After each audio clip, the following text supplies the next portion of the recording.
Looking to start your own YouTube channel? Then you'll want to watch this video. Stay tuned.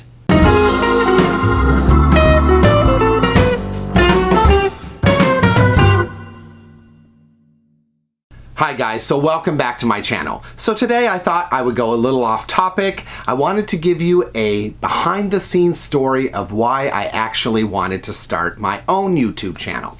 So let's go back. So we're talking about 8 months, maybe 9 months ago, sitting around just with some friends, talking a little bit about it, thinking, you know, I've been thinking more and more about starting a YouTube channel. I think it would be fun. It's a way to kind of share my message and get myself out there. And of course, my friends are very encouraging about it. So they were like, oh yes, definitely. You have so many opportunities. You've had so many experiences in life. You've done so many things. You've accomplished so many goals. So why not share some of that knowledge with the world? And I thought, hey, why not? That's actually a really good idea. So I start off by doing some research because, of course, YouTube is a huge entity and I really needed to understand what I was getting myself into. So I start off doing research, watching some YouTubers, getting some info from them on why they started a channel, getting some information on how YouTube works and how to get your own channel up and running. And so after doing all of that, I decided that I was ready. So 2020 was approaching and I thought, new decade, new opportunity. So why not just jump right on in and start my channel? And that's what I did. I launched my channel on January 27th, 2020. So my first tip here is do your research. Absolutely. Know what you're getting into, understand how YouTube works, understand how to get your channel started. Also, find out what you want to talk about, what you want to focus about on your channel. You don't have to niche down right away. So you could start off with 3 or 4 topics, stuff that you're interested in talking about, and then just see how those things go. And eventually you'll probably niche down to 1 or 2 of those topics, and you'll find that out because you will find out that the videos that you do on those particular topics are more popular. So that's how you begin to niche down your channel. Also, by niching, it helps you find the audience that's looking for you, right? Because eventually you're going to be making the content for those subscribers. So eventually you're going to want to niche down, because if you just have a channel with a bunch of random topics, it's going to be very difficult for your subscriber to find out what you're really focusing on and if that's something that they're really interested in following. So do your research. Number 2, my big suggestion here is understand the YouTube algorithm and analytics. It's so important, especially if eventually you want to monetize your channel, which means that you can start making money from having a YouTube channel. So you will definitely need to know how the algorithm works and the analytics. That's something that I'm still even struggling with to this day. I'm getting better and better at it. There's a lot of YouTubers out there who have specific channels that only talk about how to understand YouTube algorithms. So I watch a lot of their videos and I'm learning and I'm growing, but it's a lot of work. So my suggestion is, if you want to monetize your channel over time, then definitely understand how the algorithm works and how the analytics work. If you just want to have fun with this channel, then don't worry about it. It's whatever you're looking for. Number 3, and this is a big one, guys. What equipment do I need to get started? Well, not too much really to get started, really. You can start with just using your phone. Just putting it on the video feature, recording your video, downloading some apps that help you do some editing, and then upload it directly to YouTube. So that's the very basic that you can start with. What I started with is that I wanted to, based on the research that I did, that I wanted to start with a DSLR camera to do all of my videos with. So I purchased a Canon Rebel SL2 DSLR camera, and that's the camera that I use to record these videos while I'm in my room.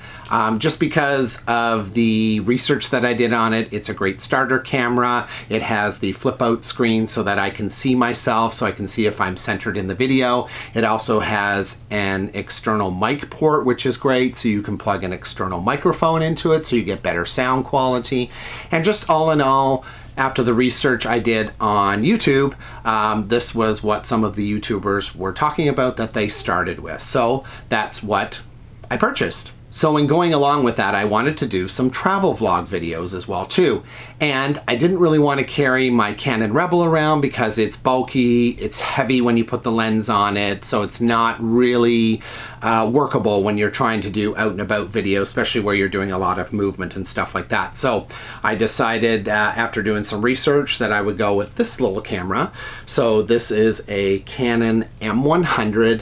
It's got the little flip up screen here, which is great too. Definitely recommend something like this because at least when you're filming yourself, you're going to be able to see if you're centered on the screen. So I feel like that is very important based on if you just have a regular small camera and you have no screen, it's very hard to tell if you are either focused in the frame or if you're actually centered in the frame. So this thing is excellent. It does not have an external mic port, but it does have an internal microphone, and that seems to work really well too.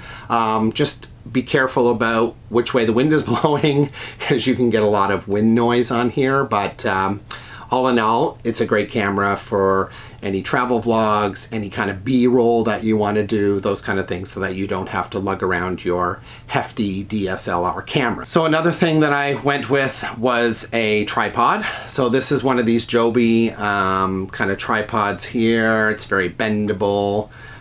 It makes it easier for when I'm doing any kind of traveling videos. I can just kind of screw it in the bottom here.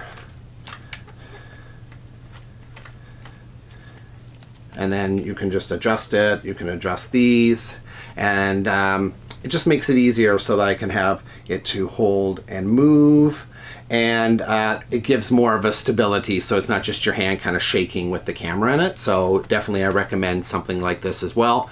I also have just a regular tripod that if I do a location shoot where I'm indoors somewhere, then I can take my DSLR and mount it to the top of the tripod, and that way it helps with the height, and it helps to make sure that the subjects are in the frame at the right height and depth and those kind of things as well too. So I suggest definitely a regular tripod that you can do any location shoots with. So I also purchased a couple of microphones. I have a shoehorn microphone that sits on top of my Canon Rebel.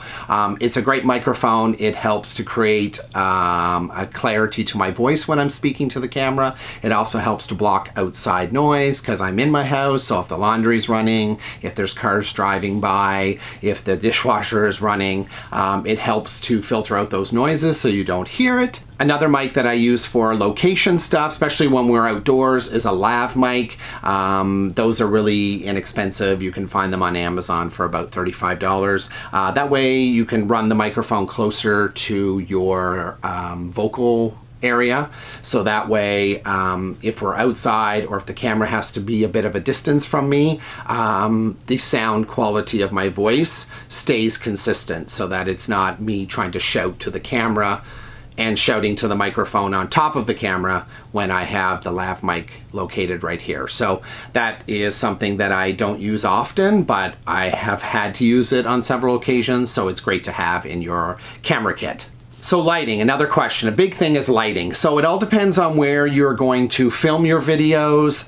For me, I had purchased some lighting kits. I found them difficult to set up, and I never found that I got the quality of light that I was looking for. So what I actually use is the window in my bedroom. Lots of natural light come through, so I use the sunlight. The camera sits just in front of the window. I love the natural light coming through the window. I feel it lights up the scene really well. So that's all I use, is just natural light. If it's a cloudy day, sometimes I have to use one of the little ring lights to help improve the illumination in the video, but rarely have to use that. Usually the amount of natural light that's coming through the window is perfect. So number 4, editing software. So that's kind of a big one as well too. Like I said, you can always just start with your phone, download a couple editing apps and upload your video that way to YouTube. For the types of videos that I wanted to do, I felt I needed to invest in some software. So the first thing I needed to do was upgrade my laptop. So I had to get a laptop that has a graphics card, because when you're editing with any sort of software on your computer, you do need to have a graphics card so that you can render video. So make sure that your laptop at least has a graphics card. If not, you may have to look into upgrading. So doing some research on editing software, I looked at Adobe. I didn't look at Final Cut Pro only because I don't use Mac. So Adobe was the option that I would use because I'm on a Microsoft-based laptop, but the cost of Adobe is so expensive. Also, after talking with a few friends who have worked with Adobe, they felt it would be just too big of a program to use for the type of videos that I wanted to make. So they actually steered me away from that. So I did a little bit more research and I found an editing software called Filmora by Wondershare. It's fantastic software. It's so easy to use, especially for someone like me who's not really computer savvy. There's lots of tutorials on it. There's lots of YouTube videos. There's YouTubers out there that only talk about how to use Filmora. So I purchased it. It only costs a one-time fee of $80, and that includes free software update, lifelong, as long as you're using the program. So the cost was perfect. It does have some theme packages that you can purchase and download into the program to use as well. So there's lots of variety in using this program. So I definitely recommend it. You can get a free week trial, so you can give it a go and see if you like it yourself. But yes, I highly recommend Filmora by Wondershare, and it's a great editing software. So number 5, guys, people ask, what do I use for my background? So if you looked at old YouTube videos in 2007, people just kind of stood in their hallways, the lighting was really poor, those kind of things.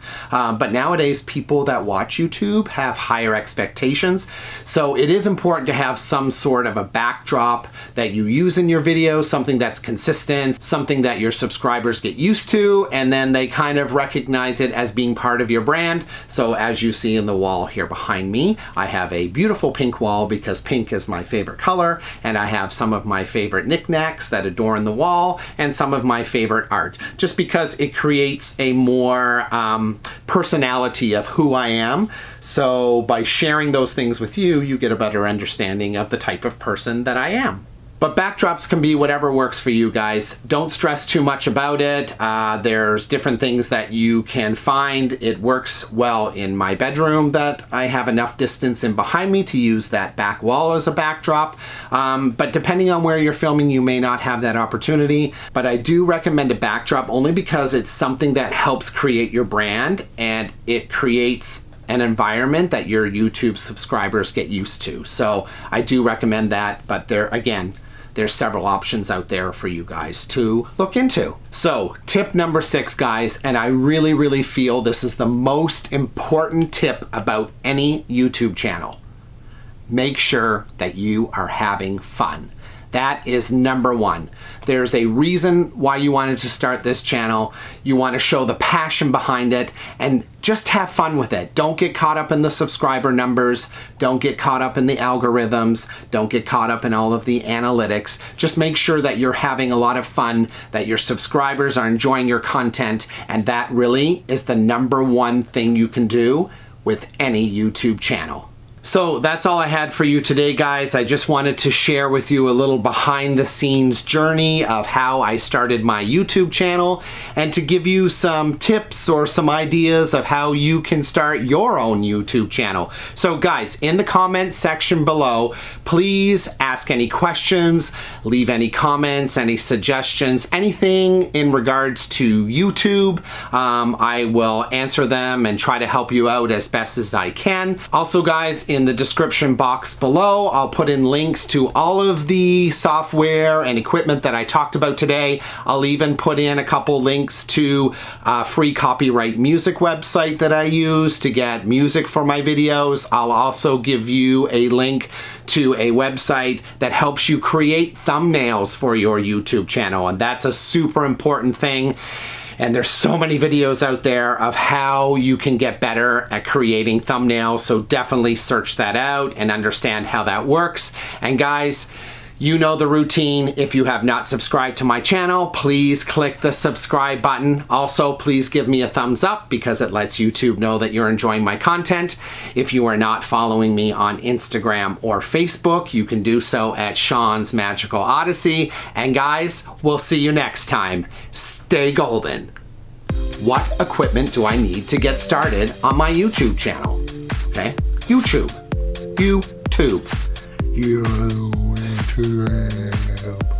You could start off with 3 or 4 top.